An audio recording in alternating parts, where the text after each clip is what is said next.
நான் சொன்னதை கேட்கல அதனால் இந்த தோல்வி, அல்லது நான் சொன்னதை கேட்கல அதனால் தான் இந்த பின்னடைவு என்று நான் எப்போ வெளியே பேசுகிறேனோ அப்போ இயல்பாகவே அந்த உட்கட்சி பூசல் வெளியே தெரியும்.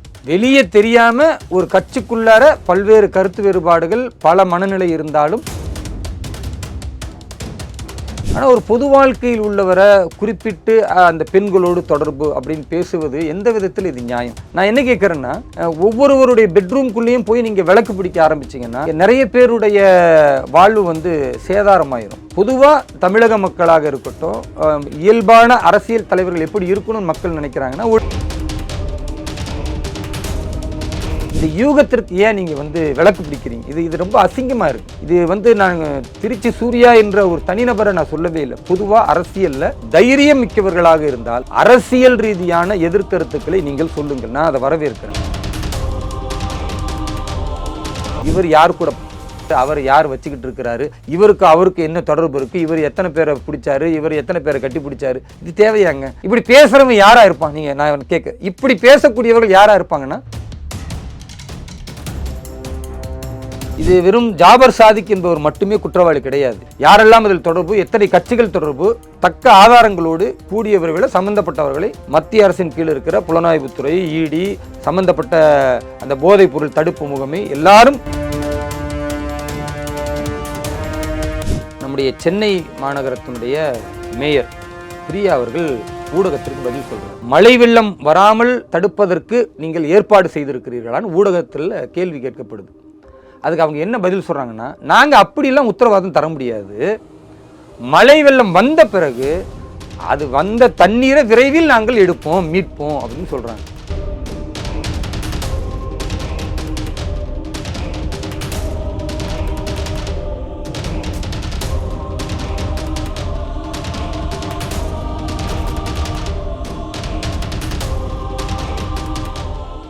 ரேலோ நேயர்களுக்கு வணக்கம். இன்றைய நேர்களுக்காக நம்முடன் இணைகிறார் பாஜகவின் சிறுபான்மை அணியின் தேசிய செயலாளர் திரு வேலூர் இப்ராஹிம் அவர்கள். வணக்கம் சார். வாழ்க வளமுடன். பாஜகவில் வெளிப்படையாக தெரிகிற ஒரு விஷயம், இந்த நாடாளுமன்ற தேர்தல் தாண்டியும் வெளிப்படையாக இன்னும் தொடர்ந்துட்டு தான் இருந்தால் சொல்லலாம். உட்கட்சி பூசல் பெரிதாக பூகமாக வெடிக்கிற அளவுக்கு வந்துடுச்சு அப்படின்னு தகவல் வந்துட்டுருக்கு. எது உண்மை சார்? உட்கட்சி பூசல் எந்த கட்சியில் இல்லை. இப்போது நாங்கள் ஒற்றுமையாக இருக்கிறோம், எல்லோரும் ஒரே சிந்தனையில் இருக்கிறோம் என்று அப்படி நான் பேச தயாரில்லை. ஏன்னா எல்லா கட்சிகளிலுமே பொதுவாக ஜனநாயக சிந்தனை கொண்ட கட்சிகளில் நிச்சயமாக உட்கட்சி பூசல் இருக்கும். ஒருவர் சொல்கிறாரு, அப்படியே எல்லாரும் கேட்டு மண்டையாட்டிக்கிட்டு போகிறாங்கன்னா அதுக்கு பேர் ஜனநாயகம் கிடையாது. ஒரு தலைவரே சொன்னால் கூட அதில் எனக்கு உடன்பாடு இல்லைன்னா, எனக்கு உடன்பாடு இல்லை, ஏன் உடன்பாடு இல்லைன்னா இன்னென்ன பின்னடைவு நீங்கள் சொல்கிறதுல இருக்கும் அப்படின்னு நான் என்னுடைய கருத்தை பதிய வைக்கணும். அதுதான் கட்சியின் மீது எனக்கு இருக்கிற அக்கறையின் வெளிப்பாடு. நான் சொன்னதை கேட்கல அதனால் இந்த தோல்வி, அல்லது நான் சொன்னதை கேட்கல அதனால் தான் இந்த பின்னடைவு என்று நான் எப்போ வெளியே பேசுகிறேனோ அப்போ இயல்பாகவே அந்த உட்கட்சி பூசல் வெளியே தெரியும். வெளியே தெரியாமல் ஒரு கட்சிக்குள்ளார பல்வேறு கருத்து வேறுபாடுகள் பல மனநிலை இருந்தாலும் அதை இயல்பாக ஏற்றுக்கொள்ள வேண்டும். அதுதான் உண்மையான அரசியல் கட்சி நிலைப்பாடாக இருக்கும். பாரதிய ஜனதா கட்சியில் பிற கட்சிகளை நீங்கள் ஒப்பிட்டு பார்க்கும் பொழுது கட்சிக்குள்ளேயே சேரை தூக்கிக்கிட்டு அடிக்கிறது காங்கிரஸில் நிறைய நடக்கும். நீங்கள் பார்த்தீங்கன்னா வெளிப்படையாகவே இவரும் அவரும் முறைச்சிக்கிட்டு போகிறது, ஒரே மேடையில் வெளிப்படையாகவே சண்டையிட்டுக் கொள்வது, இதெல்லாம் ரொம்ப சாதாரணம் காங்கிரஸில். திமுகவில் அங்கே அப்பப்போ ஏதாவது ஒன்று நடக்கும். பிஜேபியில் ரேராக நடக்கும். அந்த ரேராக நடக்கிறதே பெரிய அளவிற்கு ஊடகங்கள் பெரிதுபடுத்துகிறது. உட்கட்சி பூசல் என்பது ஒரு ஜனநாயக கட்சியில் அடிப்படையாக இருக்க வேண்டியது. அது எல்லை மீறாமல் வெளிப்படையாக தெரியாமல் அந்த உள்ளுக்குள்ள கருத்துக்குள்ளே பகிர்ந்துக்கிட்டால் அது பெரிய விஷயமா இருக்காது. பாரதிய ஜனதா கட்சி முடிந்தவரை உட்கட்சி பூசல் என்பதை அப்படி நேரடியாக வார்த்தை சொல்லாமல் ஒரு கருத்து கொண்டு எல்லோருமே தலையாட்டி பொம்மைகளாக இல்லாமல் பல கருத்துக்களை பேசி அதில் எது சிறந்ததோ அதை தேர்ந்தெடுத்து மாநில நிர்வாகம் செயல்படுத்துகிறது. அதை நாங்கள்லாம் பின்பற்றுகிறோம். ஆனால் நீங்கள் சொல்கிறது பார்த்தா கருத்து வேறுபாடு குறித்து மோதல் மாரி தெரியலையா? இது பதவி சண்டை அப்படின்னு தானே தெரியுது வெளிப்படையாக பார்க்கும்போது. பதவி சண்டை இருக்க தானங்க செய்யும். அரசியலில் மாநில தலைவர் என்பது ஒரே ஒரு சேர் தான். அது அந்த ஒரு சேருக்காக குறைந்தபட்சம் ஒரு 20 பேர் 30 பேர் கூட முயற்சி செய்யலாம். ஏன்னா காலமாக உழைச்சிக்கிட்டு இருப்பாங்க. அதற்கு தகுதியானவர்கள் என்று அவர்கள் கருதலாம், அல்லது அவர்கள் தகுதியானவர்கள் என்று அவங்க கூட இருக்கிறவங்களே அவரை சொல்லலாம். இந்த மாதிரி 10க்கும் மேற்பட்டவர்கள் மாநில தலைவர் அந்த போஸ்ட்டுக்காக முயற்சி செய்யும் பொழுது கண்டிப்பாக போட்டி வரும். அந்த போட்டியில் சில போராமைகள் இருக்கும். இது இயல்பாக இருக்கிறது தானே. நீங்கள் வந்து மாநில தலைவரோ மாவட்ட தலைவரோ இப்படி ஸ்பெசிஃபிக்கான பொறுப்புகளுக்கு கடும் போட்டி இருப்பதற்கு காரணம் அந்த சீட் வந்து ஒரு பவர்ஃபுல்லான சீட். பாஜகவுடைய மாநில தலைவர் என்பது இன்றைக்கு தமிழகத்தின் முதல்வர் திரு ஸ்டாலின் அவர்கள் எந்த அளவிற்கு ஒரு ஃபோக்கஸ்டு பர்சனாக இருக்கிறாரோ, எந்த அளவிற்கு மீடியா அவரை திரும்ப திரும்ப பேசுபொருளாக காட்டுகிறதோ, அப்படி காட்டக்கூடிய இன்னொரு தலைவர்னு பார்த்தீங்கன்னா பாஜகவுடைய மாநில தலைவர் திரு அண்ணாமலை அவர்கள். அதற்கு காரணம் அந்த பொசிஷன். அப்போ அந்த பொசிஷனை கைப்பற்றுவதற்கு அல்ல அந்த பொசிஷனை அடைவதற்கு எல்லோரும் தாங்கள் தகுதியானவர்கள் என்று நினைக்கக்கூடியவர்கள் போராடுவதோ முயற்சி செய்வதோ தவறில்லை. அது பொறாமையாக வரக்கூடாது என்பதுதான். அண்ணாமலை அவர்கள் வந்ததுக்கு அப்புறம் பாஜக மாநில தலைவர் பதவி வலிமையாக அடைஞ்சுதா இல்லை அது முன்னாடி அது வலிமையாக இருந்ததா? ஒவ்வொரு கிராமத்திலும் நான் பார்த்தவரை திரு அண்ணாமலை அவர்கள் வந்த பிறகு வளர்ச்சி அடைந்திருக்கிறது. மக்கள் ஒரு பேசுபொருளாக பாஜகவை பார்க்கிறார்கள். அவருடைய பேச்சு, அவருடைய துடிப்பான நடவடிக்கை, நிறைய அர்ப்பணிப்புகள், அதெல்லாம் மறுக்க முடியாது. அதே வேளையில் ஒரு மனிதன் எல்லா விதத்திலும் வந்து 100க்கு 100 வாங்க முடியுமான்னு முடியாது. அதனால் எங்களுடைய மாநில தலைவர் அண்ணாமலை அவர்களுக்கு இயல்பிலேயே ஒரு சில தவறுகள் இருக்கலாம். அது ஒவ்வொரு மனிதனுக்கும் இருக்கும். எனக்கு தனிப்பட்ட முறையில் சில தவறுகள் இருக்கலாம். அந்த மாதிரி அவருக்கு உள்ள தவறுகளா எதிர்கட்சிகளோ அல்லது கட்சியில் இருக்கிறவங்களும் சில குறைபாடுகளை சொல்கிறாங்க. அந்த தவறுகள் கூட இருக்கலாம். ஆனால் நீங்கள் தவறுகளையும் அவர் செய்த செயல்கள் அதனால் ஏற்பட்ட விளைவு முன்னேற்றம் அப்படின்னு நீங்கள் கம்பேர் பண்ணி பார்த்தீங்கன்னா அந்த தவறை மன்னிச்சிடலாம், அல்லது அந்த தவறை ஏற்றுக்கொள்ளலாம், அல்லது அந்த தவறை சகித்து கொள்ளலாம் அவர் மாநில தலைவராக இருக்கும் வரை. ஏன்னா அவரால் இந்த தமிழக பாஜக வளருது. அந்த பாஜகவுடைய நிர்வாகிகளுக்கு ஒரு புத்துணர்வு கிடைத்திருக்கு. குறிப்பாக தொண்டர்கள் இன்றைக்கு ஒரு உணர்வு பூர்வமாக அதிகமாக செயல்படுகிறார்கள் என்றால் இந்த காரணத்திற்காக அவர் ஒரு சில தவறுகள் கட்சியினுடைய நிர்வாகத்தில் அவர் எடுக்கக்கூடிய முடிவுகளில் சில பேர் பாதிக்கப்பட்டிருந்தாலும் சகித்து கொள்ளலாம். அதனால் எந்த ஒரு பெரிய விஷயம் கிடையாது. கட்சி வளருதுன்ற ஒரு நல்ல நோக்கம், ஒரு பெரிய நோக்கத்திற்காக நாம் சகித்து கொள்வது சிறப்பானது. இந்த நேரத்தில் என்னுடைய அரசியல் பிதாமகனாக நான் பார்ப்பது ஐயா இலகணேசன் அவர்களை. ஏன்னா அவர்கள் மூலமாக தான் நான் ஆர்எஸ்எஸ்ஸை புரிந்து கொண்டேன். அவர்கள் மூலமாக தான் நான் இந்த கட்சிக்கு கூட வந்தேன். அவர் கூட ஒரு பேட்டியில் சொன்னார், அதாவது ஒரு ஊரே அழிய போகுது அப்படின்னும் போது ஒருவர் பலி கொடுத்து அந்த ஊரை காப்பாற்ற முடியும்னா அந்த ஒருவரை பலி கொடுப்பதில் தவறு இல்லை.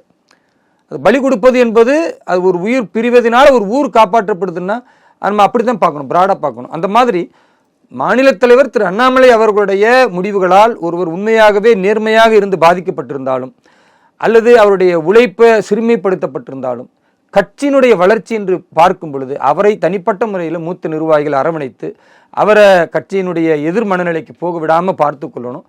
திரு அண்ணாமலை அவருடைய அந்த உழைப்பு வீணாய் போயிடக்கூடாது, விழலுக்கு இழைத்த நீராக போய்விடக்கூடாது, அவருடைய தியாகம் வீணாக போயிடக்கூடாது. இவ்வளவு காலம் கஷ்டப்பட்டிருக்கிறாரு. அவருக்கு பின்னால் நிறைய பொருளாதாரத்தை, நிறைய உழைப்புகளை, நிறைய நாட்களை, நிறைய காரியகர்த்தாக்கள் இழந்திருக்கிறார்கள். அப்போ இந்த இழப்பெல்லாம் யாரோ ஒருத்தர் 2 பேர் இல்லை 10 பேர் 100 பேர் பாதிக்கப்பட்டதற்காக இந்த ஆலமரத்தின் எந்த விழுதுகளையும் வெட்டிவிடக்கூடாது என்பதற்காக நாம் சகித்து கொள்வோம். மாநில தலைவர் எப்போ மாறுவார்னு எதிர்பார்க்க வேண்டிய அவசியமே கிடையாது. அது மத்திய தலைமை செய்கிற வேலை. அவங்க எப்பொழுது மாநில தலைவரை மாற்றுகிறாரோ அதுவரை அவரின் பின்னால் நாம் வழி நடப்போம். மாற்றிட்டு வேற ஒரு ஆளை போடுறாங்களா, அவரின் பின்னால் வழி நடப்போம். அந்த பொறுப்பு என்னவோ அதற்கான முக்கியத்துவத்தை, மதிப்பை, மாண்பை நாம் எல்லோரும் சேர்ந்து கொடுப்போம். பாஜகவிலிருந்து சமீபத்தில் நீக்கப்பட்ட திருச்சி சூர்யா அவர்கள் இப்போ கட்சியில் இருக்கிற சிலரை பற்றி அடுக்கடுக்கான குற்றச்சாட்டுகளை விமர்சனங்களை வச்சுட்டு வர்றாரு. குறிப்பாக மத்திய அமைச்சர் எல் முருகன் அவர்களுக்கு ஒரு நடிகை மீது சம்மந்தம் இருப்பதாகவும் அது ஃபோட்டோவோடவே வெளியிடுறாரு. மோடி பொங்கலுக்கு அப்போ வரப்போ பக்கத்தில் அவங்க தான் இருக்காங்க, அவங்க குடும்பத்தில் இருக்கவங்க கூட யாருமே இல்லை. இந்த நடிகை எல் முருகன் என்றால் இந்த நடிகை எந்த ஃபங்க்ஷன்லாம் வந்து கலந்துக்கிறாங்க அப்படின்னு சொல்லிட்டு ஒரு பெரிய குற்றச்சாட்டி வச்சுருக்காரு. எப்படி பார்க்குறீங்க சார்? இதற்கு பதில் சொல்லுவதே ரொம்ப அருவருப்பாக பார்க்குறேங்க. ஏன்னா பாருங்கள், அரசியல் பொதுத்தளத்தில் ஒருவரை நீங்கள் விமர்சிக்கணும்னா அவர் அரசியல் ரீதியாக எடுத்த முடிவு, அவர் கூட்டணி கட்சிகளை சரியாக வழி நடத்தலை, அல்லது தன் கட்சிக்காரர்களை சரியான முறையில் கவனிக்கலை, அல்லது உழைத்தவர்களுக்கு வாய்ப்பு தரலை, இப்படி நீங்கள் குற்றச்சாட்டு சொல்லலாம். அல்லது அவர் இந்த அரசியல் பொறுப்புக்கு வந்த பிறகு லட்சக்கணக்கில் அல்லது கோடிக்கணக்கில் ஊழல் செஞ்சிட்டாரு, லஞ்சம் வாங்கிட்டாரு, அல்லது பதவிகள் போடுவதற்கு வருமானத்தை ஈட்டுகிறார், இப்படி கூட நீங்கள் விமர்சனம் பண்ணலாம். இது ஒரு நியாயமானது. ஆனால் ஒரு பொது வாழ்க்கையில் உள்ளவரை குறிப்பிட்டு அந்த பெண்களோடு தொடர்பு அப்படின்னு பேசுவது எந்த விதத்தில் இது நியாயம்? நான் என்ன கேட்குறேன்னா, ஒவ்வொருவருடைய பெட்ரூம்குள்ளேயும் போய் நீங்கள் விளக்கு பிடிக்க ஆரம்பிச்சிங்கன்னா இங்கே நிறைய பேருடைய வாழ்வு வந்து சேதாரமாயிரும். பொதுவாக தமிழக மக்களாக இருக்கட்டும், இயல்பான அரசியல் தலைவர்கள் எப்படி இருக்கணும்னு மக்கள் நினைக்கிறாங்கன்னா ஒழுக்கம் மிகுந்தவர்களாக, ஊழலற்றவர்களாக, நேர்மையானவர்களாக இருக்கணும் என்பது மக்களின் எதிர்பார்ப்பு. ஆனால் இப்படி எல்லா விதத்திலும் 100% புனிதர்களாக இருக்க வேண்டும் என்று நாம் நினைத்தாலும் கூட ஒவ்வொரு மனிதருக்கும் ஏதாவது ஒரு பலவீனம் இருக்கும். அந்த பலவீனம் வெளிப்படையாக தெரிந்து அதன் மூலமாக வெளிப்படையாக சமூகத்திற்கு ஒரு பாதிப்பு ஏற்படுமேயானால், கட்சிக்கு அவப்பெயர் ஏற்படுமையானால் அதில் நடவடிக்கை எடுத்தால் அதில் ஒரு நாகரிகம் இருக்குது, ஒரு நியாயம் இருக்குது. எதுவுமே இல்லாமல் ஒரு பெண் என் கூட பேசுகிறாங்க, இல்லை ஒரு அறையில் நாங்கள் 2 பேர் இருந்துட்டோம் என்பதற்காக உடனே நீங்கள் அதை கற்பனையால் கட்டினா அந்த பெண்ணும் பாதிப்பாங்க, நானும் பாதிப்பேன். உண்மையாகவே அது இருக்கிறதா இல்லையா என்பது ரெண்டாவது வைப்போம். இந்த யூகத்திற்கு ஏன் நீங்கள் விளக்கு பிடிக்கிறீங்க? இது ரொம்ப அசிங்கமாக இருக்குது. இது நான் திருச்சி சூர்யா என்ற ஒரு தனிநபரை நான் சொல்லவே இல்லை. பொதுவாக அரசியலில் நீங்கள் எதை விமர்சிக்க வேண்டுமோ அதை விடுத்து ஒவ்வொருத்தருடைய பர்சனலில் உள்ள பூந்து விமர்சிக்கிறீர்கள் என்றால், அதில் இப்போ உதாரணத்துக்கு ஒரு நடிகையை சொல்கிறாங்கன்னா, உண்மையாகவே அந்த நடிகை இந்த சமூகத்தில் எவ்வளோ பெரிய அவமானத்தை சுமப்பாங்க. அவங்க இருக்கிற ஃபீல்டில் மட்டும் இல்லாமல் மரியாதைக்குரிய டாக்டர் எல் முருகன் இன்றைக்கு மத்திய இணையமைச்சராக இருக்கிறாரு. அவரை கொச்சைப்படுத்துவது என்று நினைத்துட்டு பேசுறது அது கட்சியில் உள்ள நிர்வாகிகளுக்கு எவ்வளோ பெரிய தலைகுனிவை ஏற்படுத்துது. அதனால் நான் என்ன சொல்கிறேன்னா, உண்மையாகவே ஆண்மை மிக்கவர்களாக இருந்தால், தைரியம் மிக்கவர்களாக இருந்தால், அரசியல் ரீதியான எதிர்கருத்துக்களை நீங்கள் சொல்லுங்கள், நான் அதை வரவேற்கிறேன். இப்போ உதாரணத்திற்கு இதுதான் அவரே சொல்லியிருக்காரு, திமுகவில் எல்லா அமைச்சர்களும் 2 பொண்டாட்டி வச்சிருக்காங்க, வெப்பாட்டி ஒன்று வச்சிருக்காங்க, மனைவி ஒன்று இருக்கான்னு சொல்றது உங்களுக்கு என்ன தகுதி இருக்கு, நீங்களும் அப்படின்னா செயல்படுறீங்க? கண்டிப்பாக கிடையாதுங்க. இப்போ நான் என்ன கேட்குறேன்னா, எங்களுடைய மாநில தலைவர் திரு அண்ணாமலை அவர்கள் இருக்கிறார். கலைஞருடைய பர்சனல் அந்தரங்க வாழ்க்கையை பற்றி என்னைக்காச்சும் பேசியிருக்கிறாரா? டாக்டர் எல் முருகன் இருக்கிறார், முன்னாள் தலைவர். அவர் திரு ஸ்டாலின் அவர்களுடைய அந்தரங்க வாழ்க்கையை பற்றி, அவருடைய காலேஜ் பருவத்தில் என்னெல்லாம் செய்தார் அப்படின்றத பற்றி பேசியிருக்கிறாரா? பாரதிய ஜனதா கட்சியில் அப்படி யாராவது ஒருத்தர் 2 பேர் பேசியிருந்தா கூட அதை தவறுன்னு பேசக்கூடாதுன்னு தான் சொல்லுவாங்க. ஏன்னா உங்களுக்கு தெரியாது, பாரதிய ஜனதா கட்சியில் ஒழுக்கத்திற்காகவே வருடத்திற்கு 3 நாட்கள் பயிற்சி எடுப்பாங்க. எப்படி பேசணும், எதிராளிகள் பேசினா கூட உங்கள் பேச்சு எப்படி கண்ணியமாக இருக்கணும். அப்போ அப்படி பயிற்சி பெற்று வந்தவர்கள் தான். இதனால தான் நாங்கள் உணர்ச்சி வசப்படுறதில்ல, யாரையுமே அசிங்கமாக பேசி விடுவது கிடையாது. இப்போ செல்வ பிறந்தகை கூட ஒருமையில் பேசினார். எங்களுடைய மாநில தலைவர் திரு அண்ணாமலை அவர்கள் ஒருமையில் பேசலை, அது அறிக்கையாகத்தான் பதில் சொன்னார். எங்கள் கட்சி நிர்வாகிகளை நீங்கள் ஒருமையில் பேசக்கூடாது, அசிங்கமாக பேசிடக்கூடாது அப்படின்னு அவர் எச்சரிக்கை செய்தார். அதற்கு காரணம் என்னென்னா, இந்த கட்சிக்குன்னு ஒரு பண்பாடு இருக்குது, இந்த கட்சிக்குன்னு ஒரு கட்டமைப்பு இருக்குது, இதுக்கு ஒரு சித்தாந்தம் இருக்குது. அப்போ அந்த சித்தாந்தத்தை நாங்கள் ஃபாலோ செய்கிறதுனால அந்த மாதிரி எல்லாம் போக மாட்டோம். யாராவது ஒருத்தர் பேசியிருந்தால் அதுக்காக மூத்த தலைவர்களை இப்படி தான் பேசணுமா? நான் திரும்பவும் சொல்கிறேன், அரசியல் களத்தில் இருக்கக்கூடிய யாராக இருந்தாலும் அவர்கள் ஆண்மை மிக்க நேர்மையான தலைவர்களாக வளர வேண்டும் என்று நினைத்தால் அரசியல் ரீதியான எதிர்ப்பு சொல்லணுமே தவிர, இவர் யார் கூட, அவர் யார் வச்சுக்கிட்டு இருக்கிறாரு, இவருக்கு அவருக்கு என்ன தொடர்பு இருக்குது, இவர் எத்தனை பேரை பிடிச்சாரு, இவர் எத்தனை பேரை கட்டி பிடிச்சாரு, இது தேவையாங்க? இப்படி பேசுகிறவங்க யாராக இருப்பான்? நான் கேட்க, இப்படி பேசக்கூடியவர்கள் யாராக இருப்பாங்கன்னா, அவர்கள் பொலிட்டிக்கலாக பேசி மக்களிடத்தில் செல்வாக்கு பெற்றிருக்க முடியாது, களத்தில் இறங்கி மக்களுக்காக உழைத்து மக்களின் தலைவனாக உருவாக முடியாது. இந்த மாதிரி ஊடகங்களில் எதையாவது பேசுனா எனக்கு ஒரு 5 லட்சம் ஃபாலோவர் வருவாங்க, 10 லட்சம் ஃபாலோவர் வருவாங்கன்னா பேசலாம்.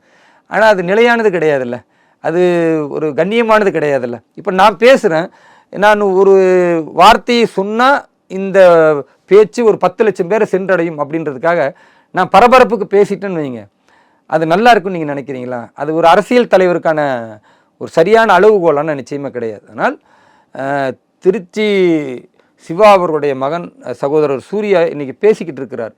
அவர் தனிப்பட்ட முறையில் பல பாதிப்பை பேசுகிறார். அண்ணாமலை அவர்களை நான் நம்பியிருந்தேன், என்ன இப்படி நட்டாத்தில் விட்டுட்டாருன்னா அது எனக்கு தெரியல. அது மாநில தலைவர் அண்ணாமலை அவர்களுக்கும் அவருக்கும் உள்ள விஷயம்.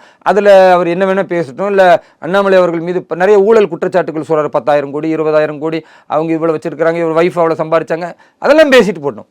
அது ஜனநாயக ரீதியாக நம்ம பேசலாம், அப்படி இல்லைன்றதை நிரூபிக்கலாம். அது திரு அண்ணாமலை அவர்கள் சந்திக்க போகிறாரு, இல்லை கட்சி நிர்வாகிகள் அது சம்பந்தமாக நாங்கள் பேச போகிறோம், அல்லது அதை கண்டுகொள்ளாமல் புறக்கணிச்சிட போகிறோம், அது பிரச்சனையே கிடையாது. ஆனால் இவருக்கும் தொடர்பு இருக்குது, பொதுச் செயலாளர் இத்தனை பேரை வச்சிருக்கிறாரு, டாக்டர் எல் முருகன் அவர்கள் இவ்வளோ பேரை அசிங்கம் பண்ணுறாரு, இதெல்லாம் பேசவே முடியல, ரொம்ப அசிங்கமாக நான் கருதுகிறேன். ஏன்னா ஒரு கண்ணியமிக்க தலைவர்கள் இப்படி பேசுவதை கூட நாங்கள் அருவருப்பாக பார்க்குறோம். அதனால் இது போன்ற பேச்சுக்கள் ஊடகங்களில் பரபரப்புக்கும் 5 லட்சம் 10 லட்சம் பார்வையாளர்கள் பார்ப்பதற்கு உதவுமே தவிர அது நல்ல அரசியல் கிடையாது. ஒரு படு மோசமான முன்னுதாரணம் அது. அப்படிப்பட்ட ஒரு முன்னுதாரணத்தை பாரதிய ஜனதா கட்சி நிர்வாகிகள் செய்யக்கூடாது, அவர்கள் எதிர்வினை ஆற்றக்கூடாது என்று நான் பணிவான கோரிக்கை வைக்கிறேன். ஆம்ஸ்ட்ராங் கொலை வழக்கை பொறுத்த வரைக்கும் பார்த்தீங்கன்னா ஜெயிலில் இருக்கிற தோட்டம் சேகர் அப்படின்றவர் தான் அங்கேருந்து ஸ்கெட்சு போட்டு அவரை கொலை பண்ணதாக தகவல்கள் வெளியாகிட்டு விசாரணையிலையும் அப்படி தான் சொல்லிட்டு வராங்க. அதில் தொடர்புடைய மலர்கொடி வழக்கறிஞர் ஹரிகரன்றவரெல்லாம் கைது செய்யப்பட்டு விசாரணை பண்ணிட்டு வராங்க. இந்த வழக்கு எப்படி பார்க்குறீங்க சார்? ஆம்ஸ்ட்ராங் கொலை வழக்கு மட்டுமே நாம் ஏன் பேசுகிறோம் என்பதுதான் எனக்கு ஒரு பெரிய ஆச்சரியமாக இருக்குது. அவர் பகுஜன் சமாஜ் கட்சியின் மாநில தலைவர் என்ற ஒரே காரணத்திற்காக திரும்ப திரும்ப நாம் அதை பேசிக்கிட்டு இருக்கோமே தவிர, அவரை போன்று இந்த வருடத்தில் 100க்கும் மேற்பட்டவர்கள் கூலிப்படையினரால் கொலை செய்யப்பட்டார்கள். அவங்கள பற்றி ஏன் பேசலை நாம்? அவங்கெல்லாம் உயிர் கிடையாதா? அவர்களுக்கெல்லாம் மனைவி பிள்ளைகள் கிடையாதா? அந்த கூலிப்படை கொன்றார்களே, அவர்கள் அந்த கொண்டவர்களை எல்லாம் நாம் என்கவுண்டர் பண்ணியிருக்கிறோமா? அப்போ திரும்ப திரும்ப ஆம்ஸ்ட்ராங்கை மட்டும் ஊடகம் முன்னிறுத்துவதும் 10 கோடி கொடுத்துருப்பார்கள், 1 கோடி ஒரு வங்கியில் வந்திருக்கு, காவல்துறை விசாரிச்சுக்கிட்டு இருக்கு. இதில் நேற்றைய தினம் அதிமுகவுடைய நிர்வாகி ஒருவர் கைது செய்யப்பட்டார். 2 நாட்களுக்கு முன்னால் திமுகவுடைய திருவள்ளூர் மாவட்ட நிர்வாகி கைது செய்யப்பட்டார். அப்போ இது அவர் அரசியல் கொலையாக இருக்க வாய்ப்பு இருக்கிறது. இப்படியே நம்ம பேசுகிறோமே தவிர, அப்போ இவரை தாண்டி இன்னும் 100க்கும் மேற்பட்டவர்கள் படுகொலை செய்யப்பட்டிருக்கிறார்களே. இது சேலத்தில் படுகொலை செய்யப்பட்டார்கள், இந்த நாம் தமிழர் கட்சி நிர்வாகி படுகொலை செய்யப்பட்டார். அதே மாதிரி நான் இருக்கிற பகுதியில் செங்குன்றம் பகுதியில் பார்த்திபன் ஒருத்தர் முன்னாள் ஊராட்சியினுடைய தலைவராக இருந்தார், அவரை விரட்டி படுகொலை செய்தார்கள். இந்த மாதிரி நிறைய படுகொலை நடந்துக்கிட்டே இருக்க, இதுக்கு என்ன தீர்வு அப்படின்னு யாருமே யோசிக்காமல் இந்த ஒரு விஷயத்தை பேசுவதனால தான் அந்த படுகொலைகள் எல்லாம் அப்படியே அமுங்கி போயிடுது. நான் என்ன பார்க்குறேன்னா, திரு ஆம்ஸ்ட்ராங் அவருடைய படுகொலை என்பது மிக கொடூரமானது. அவரை அஞ்சலி செலுத்த நான் போகும் பொழுது பார்த்தேன், அவருடைய முகங்களில் உள்ள வெட்டுக்காயங்களை பார்க்கும் பொழுது நான் கண்ணீர் வடித்தேன். ஏன்னா அவர் வெட்டப்பட்ட புகைப்படங்கள் எல்லாம் நான் பார்க்கும் பொழுது முழுமையை என்னால் பார்க்க முடியல. அந்த அளவிற்கு ரொம்ப கொடூரமாக, ஒரு மிருகத்தை நம்ம உணவுக்காக அறுத்து சாப்பிடுவது கூட அப்படி ஒரு கொடூரமாக சிதைக்க மாட்டோம். அப்படி சிதைக்கிற ஒரு மிருகத்தனமான ஒரு நபர்கள் இருக்கிறார்கள் என்றால், இவர்கள் ஒரே நாளில் இப்படி உற்பத்தி ஆகிவிட்டார்களா? கிடையாது. இவர்கள் ரவுடிகளாக இருந்து சின்ன சின்ன நபர்களை மிரட்டி, பிறகு வெட்டுக்குத்தில் சம்மந்தப்பட்டு, பிறகு கொலையில் சம்மந்தப்பட்டு, அதற்கு பிறகு இதெல்லாமே காவல்துறைக்கு தெரியும். இப்போ கைது செய்யப்பட்ட எல்லோருமே திடீரென்று கொலை செய்தவர்கள் கிடையாது. எல்லாருக்குமே குற்ற பின்னணி இருக்குது. எல்லாரும் தொடர் பல கொலைகளில் சம்மந்தப்பட்டு இருக்கிறார்கள், கொள்ளையில் சம்மந்தப்பட்டு இருக்கிறார்கள். இப்போ இப்படிப்பட்டவர்கள் ஏன் ஒடுக்கலை? நீங்கள் கடந்த கால அதிமுக ஆட்சியில் நீங்கள் பாருங்கள், இந்த மாதிரியான குற்றத்தில் ஈடுபட்ட நிறைய பேர் அரெஸ்ட் பண்ண உடனே பாத்ரூமில் வலிக்கு விழுந்துருவாங்க. நிறைய பேர் வலிக்கு விழுவாங்க. நிறைய பேருக்கு கை உடஞ்சிருக்கும், கால் உடஞ்சிருக்கும். அது மனித உரிமை பாதிப்பு அப்படி இப்படின்னு பேசினா கூட, இந்த கை கால் அவங்க வலிக்கு விழுவதனால நிறைய குற்றங்கள் நிறுத்தப்பட்டது. ஒரு காவல்துறை என்பது அது மக்களை காக்கக்கூடியது. இன்றைக்கு மக்கள் நம்பிக்கை இல்லாமல் போயிட்டாங்க. அது திரு ஆம்ஸ்ட்ராங் அவருடைய படுகொலை மட்டுமல்ல, எண்ணற்ற படுகொலைகள் நடக்குது. அவர் படுகொலைக்கு பிறகு இங்கே கமிஷனர்ல இருந்து மற்ற எல்லாரும் என்ன பேசுகிறாங்க, ரவுடிகளுக்கு புரிய வைக்கக்கூடிய மொழியில் நாங்கள் பேசுவோன்னு. நீங்கள் எந்த மொழியில் பேசினாலும் நாங்கள் கொல்லுவோன்னு சொல்லிட்டு கொல்றானா இல்லையா? படுகொலை நடந்து கொண்டு இருக்கிறதா இல்லையா? ஒவ்வொரு நாளும் நடக்குது. உங்களால் ஏன் தடுக்க முடியல? அப்போ நீங்கள் அந்த நேரத்திற்கு விளம்பரத்திற்கு செய்கிறீர்கள் என்பதுதான் உண்மையை தவிர, தமிழக காவல்துறை இன்றைக்கு மிக மோசமான நிலையில் இருக்கிறது, கை கட்டப்பட்டு இருக்கிறது. சும்மா ஒரு ஃபோக்கஸுக்கு நீங்கள் ஒரு என்கவுண்டர், அப்போ ஒரு என்கவுண்டர் நீங்கள் திருவேங்கடம் என்பவரை கொன்னுட்டீங்க, அல்லது அவர் தப்பிக்க போனாரு, நீங்கள் கொலை செய்தீர்கள், ஏதோ சுட்டு கொண்டீங்கன்னு நீங்கள் சொல்கிறீங்க. இந்த திருவங்கடம் மட்டுமா வெட்டினாப்புல? அதில் வெட்டினது 4-5 பேர் அப்படியே விட்டானுங்க. அப்போ அப்படி சுட்டுக்கொள்ளணும்னா 4-5 பேர் சுட்டுக்கொள்ளணுமா இல்லையா? என்கவுண்டர் பண்ணணும் நீங்கள் முடிவு பண்ண ஒருத்தனை பண்ணி திருவேங்கடம் மட்டும் தானே சொல்கிறீங்க. ஏங்க நீங்கள் 4 பேரை கூட்டிகிட்டு போயிருங்க, திருவேங்கடத்தை கூட்டிகிட்டு போய் அவர் மட்டும் தானே தப்பிக்கிறாரு. இந்த 4 பேர் வெட்டினான்ல, இந்த மிருகம் இருந்தான்ல, 4 மனித மிருகங்கள், இந்த 4 பேரையும் நீங்கள் கூட்டிகிட்டு போய் எப்படி கொலை செய்யறதுக்குன்ற மாதிரி பார்த்து 4 பேர் தப்பிச்சு போய் 4 பேரை சுட்டு கொண்டிருந்தீங்கன்னா அது நியாயமானதுன்னு நான் சொல்லுவேன். எங்களுடைய மாநில தலைவர் அதில் உடன்பாடு இல்லை. அதை உரிய முறையில் விசாரிச்சிருக்கணும். சரண்டர் ஆனவங்களை நீங்கள் எப்படி இப்படி பண்ணலாம் அப்படின்றது அவருடைய பார்வையாக இருக்குது. அது அரசியல் ரீதியான பார்வை. நான் அந்த பார்வைக்கு கட்டுப்படுறேன். ஒரு தனி மனிதனா நான் என்ன பார்க்குறேன்னா, இது போன்ற மனித மிருகங்கள் உலகில் வாழ்வதற்கு தகுதியற்றவை. இதை ஒரு அரசு அது என்கவுண்டர் பண்ணுங்க, இல்லை வேற நீங்கள் பாத்ரூமில் தடுக்கி விழட்டும், வலிக்கி விழட்டும், எதையாவது நீங்கள் செஞ்சாதான் மக்களுக்கு உங்கள் மேலே ஒரு நம்பிக்கை வரும். காவல்துறைனா ஒரு பயம் இருக்கும். இன்னைக்கு காவல்துறை மேலே பயம் இல்லைங்க. காவல்துறை பற்றி என்ன மச்சான்றான், மாமான்றான், சிரிப்பு போலீஸ்ன்றான். சினிமாவிலையும் அப்படி படம் எடுக்கிறதுனால காவல்துறை மேலே ஒரு பெரிய மரியாதை இல்லை. அதுவும் குறிப்பாக அரசியல் கட்சி தலைவர்கள் வந்து பெரிய அளவுக்கு அதில் டாமினேட் பண்ணுறதுனால ஒரு காவல்துறை அதிகாரி தான் நினைத்தால் மேலே எஃப்ஐஆர் போட முடியல, நடவடிக்கை எடுக்க முடியல. அப்போ அதிகாரிகள் அமைச்சர்களுக்கு பின்னால் அவங்க பலியாகிறாங்க. அதிமுக அமைச்சரை கைது செய்கிறாங்க, முன்னாள் அமைச்சரை. அவர் கூட ஒரு காவல் ஆய்வாளரும் கைது செய்யப்படுறாரு. காரணம் என்ன? அட்ஜஸ்ட் பண்ணி போகலன்னா அவர் அமைச்சராக இருக்கும்போது இவர் இன்ஸ்பெக்டராக இருந்திருக்க முடியாது. ஒரு பக்கம் பணத்தாசை, இன்னொரு பக்கம் அட்ஜஸ்ட்மெண்ட். இப்போ காவல்துறை இப்படி போவதற்கு காரணம் ஆட்சியாளர்களும் காரணம். இது ஒழியணும்னா வெறும் ஆம்ஸ்டாங்கினுடைய கொலை வழக்கு என்பதை மட்டும் பார்க்காம படுகொலைகள் முற்றிலுமா நடக்காமல் இருக்கணும்னா தமிழக முதல்வர் திரு ஸ்டாலின் வெறும் வாய்ச்சொல் வீரனடின்னு நான் வந்து இரும்பு கரம் கொண்டு அடக்குவேன்னு சொல்லி 4 கொலை விழுந்துருச்சு. அவர் சொன்ன பிறகு 4 படுகொலை நடந்திருக்கு. அப்போ இது வெறும் வாய்ச்சொல்லாக இல்லாமல் உரிய முறையில் காவல்துறைக்கு என்ன அதிகாரமாவது தந்து மக்களை காப்பாற்ற வேண்டும். அதுக்கு என்ன மாதிரியான முடிவெடுத்தாலும் அதுதான் மக்கள் விரும்புவாங்க. ஏங்க, மக்கள் விரும்புறதாங்க ஆட்சி. மக்கள் வந்து நேசிக்கிறதா ஒரு நல்லாட்சியின் அளவுகோல். அதனால இந்த மாதிரி ஒரு கடும் குற்றவாளிகளை நீங்க திரும்பி நீதிமன்றத்துக்கு கொண்டு போய் அவர்கள் ஒரு 4-5 வருஷத்துக்கு பிறகு இவர்கள் யாரு வெட்டினான்னு சொன்னாலும் அவனே பிறல் சாட்சியாக வந்து வெட்டலன்னு சொல்லி நிறைய நபர்களை சேர்த்தா கேஸ் பலவீனமாயிரும். இதெல்லாம் தெரியாதா? இதெல்லாம் லூப் லைன் இல்லையா? இதெல்லாம் எத்தனை கொலைகளுக்கு நீங்க வந்து தீர்ப்பு வாங்கி கொடுத்துறீங்க? எத்தனை பேர் வந்து நிரந்தரமாக ஆயுள் கைதிகளா, தூக்கு தண்டனை கைதிகளா போயிருக்காங்க? இல்லை. அதில் பெரிய கொடுமை என்னன்னா இவர்களெல்லாம் கொல்லக்கூடாது, தூக்கு தண்டனைலாம் போட்டுறக்கூடாதுன்னு ரொம்ப பரிதாபப்படுகிறார் திருமாவளவன் அவர்கள். இப்போ என்னை பொறுத்தவரை அரபு நாடுகளில் எப்படி ஒரு உயிரை கொன்றால் அந்த உயிரை எடுக்க வேண்டும் என்று நிற்க வச்சு கழுத்தை சீவாங்களோ, அந்த மாதிரி ஒரு அப்பாவியை படுகொலை செய்கிற மனித மிருகங்கள் யாராக இருந்தாலும் காவல்துறை என்கவுண்டர் பண்ணுங்க, அல்லது சட்டத்தின் அடிப்படையில் மிக வேகமாக அவர்கள் விசாரிக்கப்பட்டு தூக்கு தண்டனைக்கு அனுப்புங்க. இதுதான் மக்கள் எதிர்பார்க்கிற தீர்ப்பே தவிர சும்மா நீங்கள் ஆயுள் தண்டனை போடுவேன், 5 வருஷத்தில் வெளியே வந்துடுவார், இல்லை இந்த கேஸை வந்து வழக்கை சதைச்சிடலாம், இல்லை 5 ஆண்டு 10 ஆண்டுகளுக்கு பிறகு நீர்த்து போக செய்து விடலாம், இப்படித்தான் நடக்குது என்றால் திமுக ஆட்சி வந்து நீங்கள் மக்களின் ஆட்சி செய்யலை, மக்களுக்காக ஆட்சி செய்யலை. நீங்கள் உங்கள் ஆட்சியை காப்பாற்றிக் கொள்வதற்கு படம் காட்டுகிறீர்கள். தயவு செய்து படம் காட்டாதீங்க.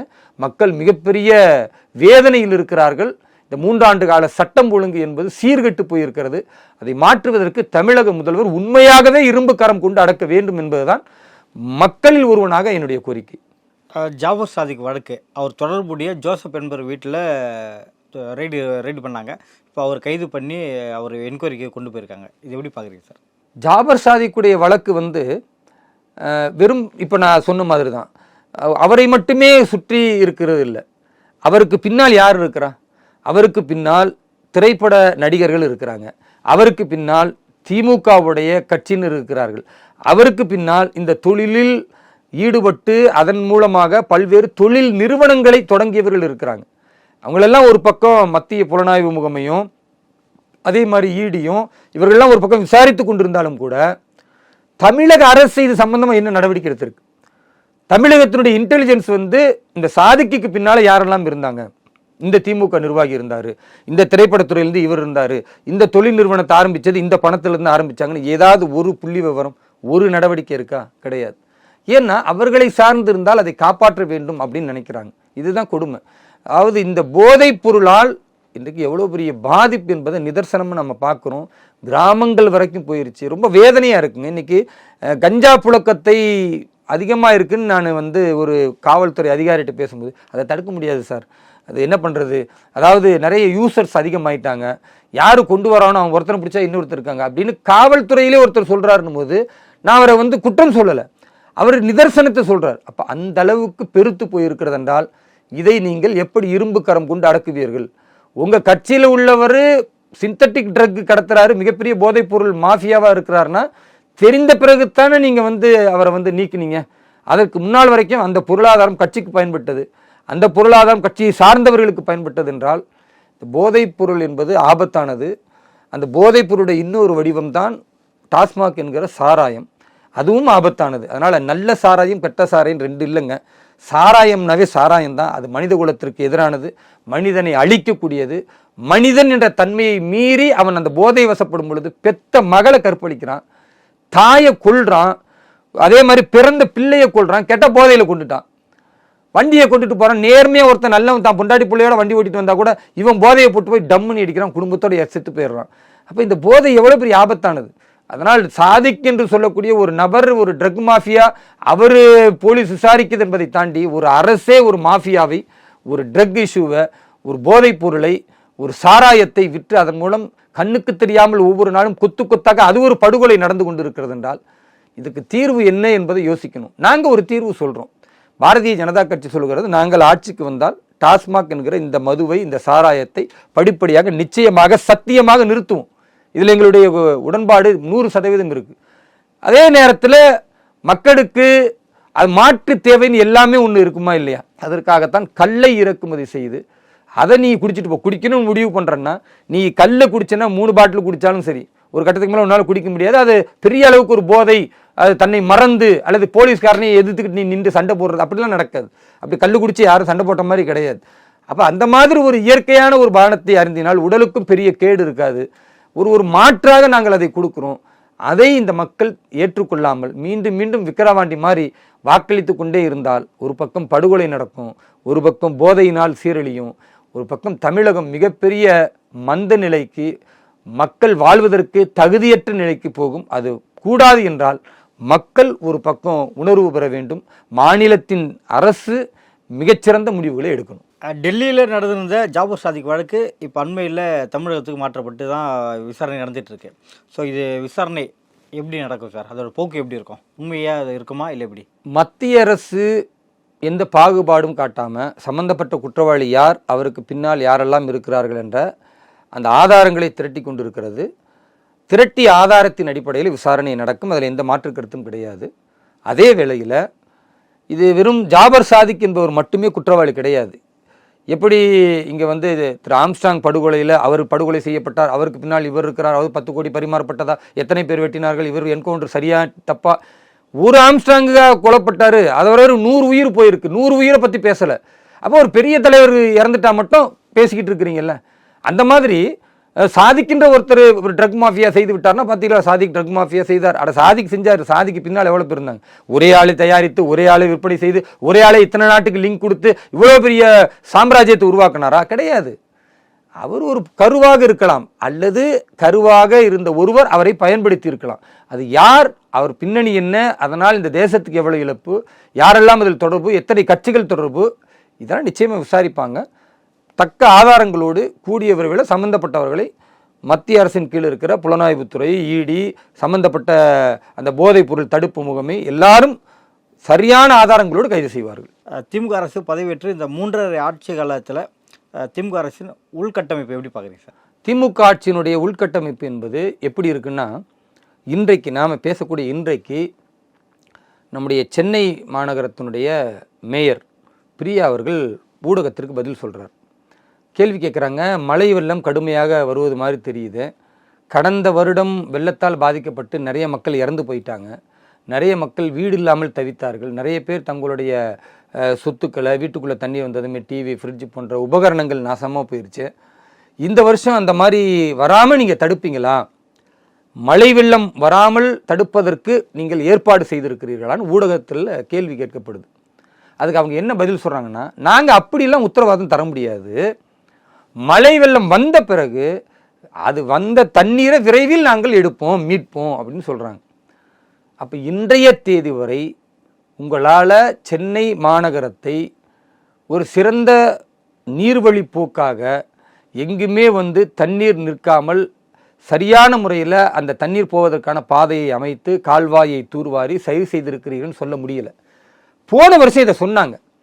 இந்த இப்போ இன்றைக்கி ஏன் சொல்ல முடியல, ஏன் அலர்ட் ஆகுறாங்கன்னா, போன வருஷம் இதே பொய்ய அமைச்சர் KN நேரு சொன்னார், அமைச்சர் துரைமுருகன் அவர்கள் சொன்னார், அதே மாதிரி அறநிலையத்துறை அமைச்சர் சொன்னார், அதே மாதிரி இவங்க மேயர் சொன்னாங்க. எல்லாருமே என்ன சொன்னாங்க, 94% பணி முடிந்து விட்டது, 90% பணி முடிந்து விட்டது, 85% பணி முடிந்து விட்டது, யாரும் எந்த கவலையும் பட தேவையில்லை, மழை வந்தால் அப்படி ஒரு நிமிஷத்தில் சல்லுன்னு போயிடும், என்ன சொல்கிறது, எல்லாரும் வீட்டில் தைரியமாக இருக்கலாம். இப்படி சொல்லி சொல்லி திடீர்னு பெருவெள்ளம் வந்து இவர்கள் எங்கும் தூர்வாராமல் இருக்கிற பணத்தை எல்லாம் கொள்ளையடித்து பாதி பணத்தை செலவு பண்ணாமல் வச்சதன் விளைவாக மக்கள் இறந்து போனார்கள். தண்ணீரில் மக்களின் பொருள்கள் மிதந்தன, மக்களுடைய வாழ்வாதாரம் மிதந்தது. அதனால் இந்த வாட்டி கேள்வி கேட்கும்போது என்ன சொல்கிறாங்கன்னா, அப்படிலாம் நாங்கள் வாக்குறுதி கொடுக்க முடியாது, மழை வந்து வெள்ளம் வந்தால் அதை விரைவில் தண்ணீரை வெளியேற்றுவதற்கு வேலை பார்ப்போம்னா, இந்த வருடம் மழை வெள்ளத்தில் சென்னை மக்கள் தத்தளிக்க போகிறார்கள், இது நிதர்சனமாக நடக்க போகுதுன்றத சென்னையினுடைய மேயர் வாக்குறுதி கொடுக்கிறார். ஏன்னா தண்ணீர் நிற்காது, நாங்கள் அதற்கான வேலையை பார்த்துருக்கோம், தூர்வாரி இருக்கோம், இத்தனை கேனால் வந்து சரி செஞ்சுருக்கிறோம் அப்படின்னு எந்த புள்ளி விவரமுமே கிடையாது அவங்கள்ட்ட. அதனால் சென்னை மக்கள் பரிதாபத்திற்குரியவர்கள். உண்மையாகவே சென்னை மக்களை நினைத்தா ரொம்ப கவலையாக இருக்குது. ஏன்னா பெருவெள்ளம் வந்து விட்டால் இது ஒரு துண்டிக்கப்பட்ட தீவு மாதிரி மாறிடுறதும், வருடா வருடம் குறிப்பாக ஏழை மக்கள் பாதிக்கப்படுறாங்க. அப்பார்ட்மெண்ட்டில் இருந்தால் கூட நீங்கள் மாடி ஏறி போயிடலாம். ஏழை மக்கள் கிராமத்தில் குடிசையில் எத்தனையோ ஸ்லம் ஏரியா வந்து சென்னையில் தான் அதிகமாக இருக்குது. அப்போ கிராமத்தில் இருக்கிற மாதிரி இங்கே ஒரு வசதியெல்லாம் கிடையாது. ஸ்லம்மில் வந்து தண்ணி உள்ளே பூந்துருச்சுன்னா இங்கே யாரும் அரவணைச்சிக்க மாட்டாங்க. கிராமம் அப்படி கிடையாது. உங்களுக்கு வீடு இருக்கும், அண்டை சொந்த பந்தம் இருக்கும், யாராவது அரவணைச்சிக்குவாங்க. இங்கே அவர்களுக்கு ஒரே அரவணைப்பு என்ன, அரசாங்கத்தினுடைய பள்ளிக்கூடத்தில் கொண்டு போய் வச்சு ஒரு பெரிய சட்டியில் சாம்பார் சொத்தை கஞ்சி மாதிரி கிண்டி நாங்கள் வந்து உணவளிக்கிறோம், பால் கொடுத்துருக்கிட்டு இருக்கோம். இதுதான் அரசு செய்ய போகுது. இந்த வருஷம் அதான் செய்யும்னு நான் நினைக்கிறேன். இது ரொம்ப மோசமான நிகழ்வு. இன்னொரு உதாரணம் சொல்கிறேன் பாருங்கள். இதே இங்கே கொடுமைன்னா, நான் கடந்த 3 நாளாக வேலூர் மாவட்டத்தில் சுற்றுப்பயணம் செய்கிறேன். வேலூர் மாவட்டம் என்பது பாரதிய ஜனதா கட்சிக்கு 2ஆம் இடத்தை பாராளுமன்றத்தில் கொடுத்த மாவட்டம். பெரும்பகுதியான மக்கள் இந்த முறை பாரதிய ஜனதா கட்சிக்கு வாக்களித்து அதிமுகவே 3ஆம் இடத்திற்கு தள்ளி இருக்கிறார்கள். அப்போ அந்த மாவட்டத்தில் உள்ள மக்களுக்கு மக்களுடைய தேவைகளை சீர் செய்ய வேண்டும் என்பதற்காக ஒவ்வொரு மாவட்டத்திலையும் கூடுதலாக அந்த கவனிப்பு பணியை பாஜக தொண்டர்கள் செய்யணும் என்று எங்களுடைய மாநில தலைவர் சொன்ன அடிப்படையில் வேலூர் மாவட்டத்தில் நான் சுற்றுப்பயணம் செய்கிறேன். நீங்கள் வேலூரில் பார்த்தீங்கன்னா ஒரு பக்கம் கழிவு நீர் தேங்கி இருக்கிறத பார்க்குறோம், போகவே முடியல. இன்னொரு பக்கம் குறிப்பிட்ட ஒரு சில வார்டுகளில் போய் பார்த்தா அங்கே கழிப்பறை வசதியே இல்லாமல் பெண்கள் இன்றைக்கும் இந்த 21ஆம் நூற்றாண்டில் மலை மேலே செடி கொடிகளுக்கு மத்தியில் போய் கழிப்பறை அந்த போயிட்டு வராங்கன்னா அதில் பாம்பு கொத்தி சில பேர் இறந்து போயிருக்கிறாங்க, தேல் கடிச்சிருக்கு. குழந்தைங்க வந்து குடிதண்ணீர் இல்லாமல் 20 நாட்கள் 25 நாட்கள் வேலூரில் ஒரு பெரிய மாநகராட்சின்னு நம்ம பெருமை பெற்றுக் கொள்கிறோமே. அதே நீர்வளத்துறை அமைச்சராக இருக்கிற துரைமுருகனுடைய அந்த பாரம்பரிய தொகுதி அது மட்டும் இல்லாமல் அவருடைய மகன் தான் இப்போ பாராளுமன்றத்தில் வெற்றி பெற்றிருக்கிறார். எவ்வளோ பெரிய சாபக்கேடுனா, பெண்கள் கழிப்பறை இல்லாமல் இன்றைக்கு வரை அவர்கள் வந்து அந்த மறைவிடத்தில் போய் பாம்பு கடியிலையும் தேல் கடியிலையும் சிக்கி கொண்டிருக்கிறார்கள்னா இது அவலமா இல்லையா? தண்ணீர் இல்லாமல் 20 நாட்கள் தண்ணீர் இல்லாமல் நான் கண்ணால் பார்த்தேங்க. ஒரு தண்ணி லீக்கேஜ் ஆகிற ஒரு பைப் இருக்குது, இவ்வளோ உயரத்துக்கு இருக்குது தரையிலேருந்து ஒரு 4 அடி. ஒரு சின்ன பொண்ணு அது கைவிட்டால் தான் போகும், ஒரு சின்ன டப்பா வச்சுட்டு அதுக்குள்ளே போய் தண்ணி எடுத்து ஒரு சின்ன சின்ன குடத்தில் நிரப்பிக்கிட்டு இருக்கு. எனக்கு என்ன பயம்னா, அதுக்குள்ளே இன்னும் கொஞ்சம் எக்ஸ்ட்ரா குனிஞ்சிச்சுன்னா அந்த பிள்ளை போயிடுச்சுன்னா இறந்து போயிடும். இது நடக்குது வேலூரில். வேலூர் சிட்டியில், வேலூர் ஹாட் சிட்டியில் 46வது வார்டு நான் நேரடியாக போய் பார்த்தேன். அதை நான் வந்து ஒரு செய்தி ஆவணமாக்கி இருக்கிறேன். அப்போ உங்கள்கிட்ட என்ன உள்கட்டமைப்பு இருக்குது? நீங்கள் என்ன சொல்லி ஜெயிச்சிங்க? எவ்வளோ பெரிய கொடுமை பாருங்கள். அதை விட ஒரு பெரிய கொடுமை, அமைச்சர் துரைமுருகன் நீர்வளத்துறை அமைச்சர்ன்றாரு. நீங்கள் வேலூரில் பார்த்தீங்கன்னா 18வது வார்டை ஒட்டி பாலாறு இருக்கும், பாலாறு காகிதப்பட்டறைன்னு சொல்லுவாங்க. அந்த பாலாறில் பார்த்தீங்கன்னா குப்பை கூலங்களை அப்படியே குப்பை மேடாக கொட்டி வச்சிருக்கிறாங்க. எங்கே? பாலாற்றுக்குள்ள. பாலாறு என்பது மனிதர்களுக்கு தண்ணீருக்காக நீர்வளத்திற்காக இறைவனுடைய கொடையாக இருக்குது. அந்த இறைவனின் கொடையை நீங்கள் அழித்து அங்கே போய் குப்பைகளை கொட்டி, அது யார்? எம்எல்ஏ மச்சான்லேருந்து அங்கே இருக்கிற திமுகவினர் அத்தனை பேரும் அதில் கான்டாக்ட் எடுத்திருக்காங்களாம். குப்பையை அதை கொண்டு போய் அங்கே போய் கொட்டி நீர்வளம் முற்றிலுமாக பாதிக்கப்பட்டு, அப்போ நீங்கள் நீர்வளத்தை அழிக்கத்தான் அமைச்சராக இருக்கிறீர்கள்னு இந்த தமிழக மக்களுக்கு இன்னுமே தெரியலையே. சொந்த மாவட்டம் வேலூர் மாவட்டத்தில் பாலாற்றில் இப்படிப்பட்ட ஒரு பாவத்தை துரைமுருகன் செய்து கொண்டிருக்கிறாரு. இது எவ்வளோ பெரிய கொடுமை. இதுக்கு முடிவு கட்டணும்னா ஒரு கடினமான முடிவெடுக்க வேண்டும். அதற்காக அந்த மக்களிடத்தில் நாங்கள் கட்சி ரீதியாக ஒரு வாக்குறுதி கொடுத்துருக்கோம். ஏன்னா அந்த மக்கள் கேள்வி கேட்டாங்க. ஒவ்வொரு வாட்டியும் எல்லா கட்சியினரும் வந்து பார்க்குறாங்க, ஆறுதல் சொல்கிறாங்க. நீங்கள் பிஜேபியும் வந்து பார்க்குறீங்க, நீங்களும் இதை தானே சொல்ல போகிறீங்க அப்படின்னும் போது நான் சொன்னேன், நாங்கள் 15 நாட்கள் ஆளுங்கட்சிக்கு ஆட்சியாளர்களுக்கு அவகாசம் தரோம். இந்த கொடுமைகளிலிருந்து இந்த மக்கள் மீள்வதற்கு ஏதாவது ஒரு சின்ன முன்னெடுப்பாவது செய்யணும்.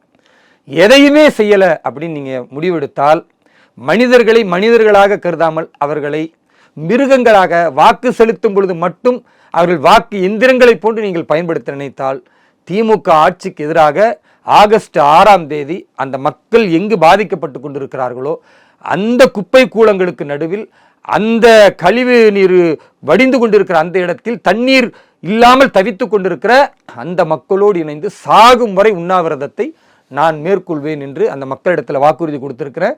நிச்சயமாக அந்த உறுதியான முடிவை நான் எடுப்பேன். ஆகஸ்ட் 6ஆம் தேதி வேலூரில் சாகும் வரை உண்ணாவிரதம் என்ற போராட்டத்தை அறிவிப்பேன்.